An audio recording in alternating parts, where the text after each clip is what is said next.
大家好，今日想同大家分享點樣從一個人嘅公司發展到呢個全自動化公司。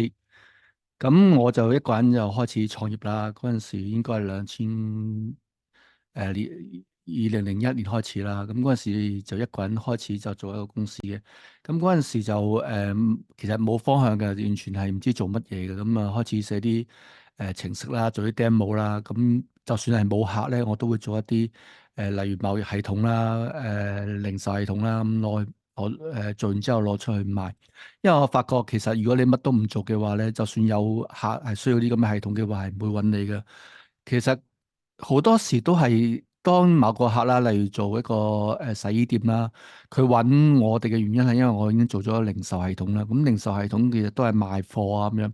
咁賣貨同呢個洗衣店嘅流程有好多都係做銷售嗰度嘅，完全用得翻嘅，只不過佢洗衣嗰度有特別嘅要求，咁我先可以接到一啲洗衣店嘅系統。咁所以其實如果你創業嘅話，其實一開始你其實一定係乜都冇嘅，所以你係要做一啲軟件，唔使做到 perfect 嘅。咁我就從一個人開始啦，咁啊開始就做咗個租借影碟系統。咁做完之後就發覺嗰個系統就幾好賣，跟住就咁賣系統。咁最尾咧就有間租影碟嘅客戶啦，佢買咗個系統，跟住開咗第二間、第三間，跟住就係同我傾，不如代理我個系統去賣啦。咁佢賣下，發覺原來好多店鋪用喎，但係都嫌貴。咁嗰時先同我傾話租呢個軟件。咁嗰陣時已經差唔多去到40幾50間嘅啦。咁啊租軟件啦。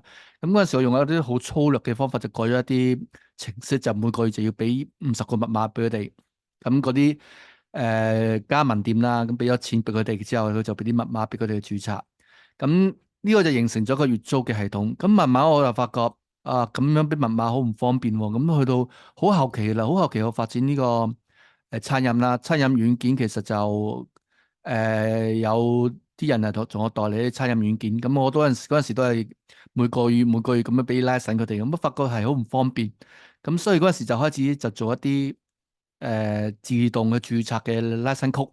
咁嗰陣時其實都唔係，其實第一個 license code 唔係由呢個開始嘅，係有一個印支票嘅系統開始就做啲咁嘅 license code，咁樣刮咁樣刮啲，即係嗰啲 license code 係要刮咗佢先可以見到嘅。咁買咗嗰啲人咧，攞住個張卡啦，就刮咁樣刮咗個 license code出嚟就註冊就 OK 啦。咁之後我就用咗呢個方法咧，就同呢個同我買啲餐飲軟件嘅客就俾啲咁嘅 license code 佢哋，佢哋就去買咗軟件之後就攞啲 license code 去註冊。咁我個系統就會知道佢哋註冊咗，然後同佢計錢。但係咁樣都好似好麻煩。咁我就開始諗可以做自動化嘅話，就可以唔使自己咁樣將密碼俾佢哋啦，佢哋可以自己嚟攞密碼啦。咁之後我就發展一啲軟件係月租嘅。咁月租就發覺啲客每個月攞密碼好唔方便，跟住我就做一個，因為系統我自己做嘅。咁啊慢慢諗下，其實可以做一個佢哋註冊完之後，佢哋每個月佢自動會註冊嘅。咁我咪唔使每個月咁俾密碼佢哋咯。咁我又有，如果佢哋唔俾錢嘅話，我又有辦法去stop 佢哋嘅，等我哋冇得再繼續用個系統。咁開始就慢慢去改變我個程式啦，改變我個俾密碼收錢嘅流程，咁啊全自動化去做。咁而家就開始就可以，而家好多時都係啲 project 都係啲客去傾嘅，即係我哋合作銷售伙伴啦，我啲代理啦，去 show 個餐飲軟件俾啲客啦，show 個零售系統啦、美容系統啦，咁去做 demo。咁有啲咩要求，有啲咩要修改，佢會同我講。咁我而家主要就係接啲咁嘅 project。咁暫時開發都係主要係我做開發嘅。咁其實我未來都係想可以將呢個開發嘅工作交俾人哋，咁我呢個公司就會全自動化。咁我個仔啦，我個仔就發展 Apps 啦，Apps 嗰度我覺得都幾好得可以發展嘅。咁我哋發展咗 ManDB。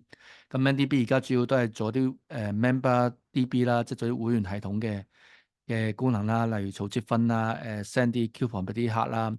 咁我未來下暑假我可能會同你再發展個 Apps，就做啲 booking 啦，做啲預約啦，因為我有做 salon 同美容嘅。咁啲預約功能我覺得係幾需要嘅。咁同時間我係希望可以將我啲系統啦，例如美容同髮廊可以轉過去做 Apps 啦。咁啊令到啲髮廊啊、美容啊可以唔使裝系統，攞住個 Apps 咁就可以買啲套票啦，買啲現金券啦、儲值卡啦、儲值券啦，咁做啲咁嘅系統，咁啊令到更加多人可以唔使用 ManDB 嘅美容salon 嘅系統，咁佢用 Apps 就可以做到噶啦。咁呢個就我希望可以做到成間公司慢慢自動化。咁我開始就去計劃退休啦，因為我都51、52歲啦，其實都做十幾廿年，我可能都退休啦。但係希望喺退休之前可以將呢間公司盡量簡化佢，令到佢自動咗去。咁未來可能會請人去 pick up 我啲工作啦。咁或者交俾我啲仔，交俾我個大仔去發展啲 Apps，咁將我啲現有嗰啲髮廊系統啊、美容系統啊、洗衣店啊、唔同嘅系統啊，就 ship 過去做 Apps。咁我會同大家分享更加多。如果中意呢個 topic，可以訂閱呢個頻道。拜拜。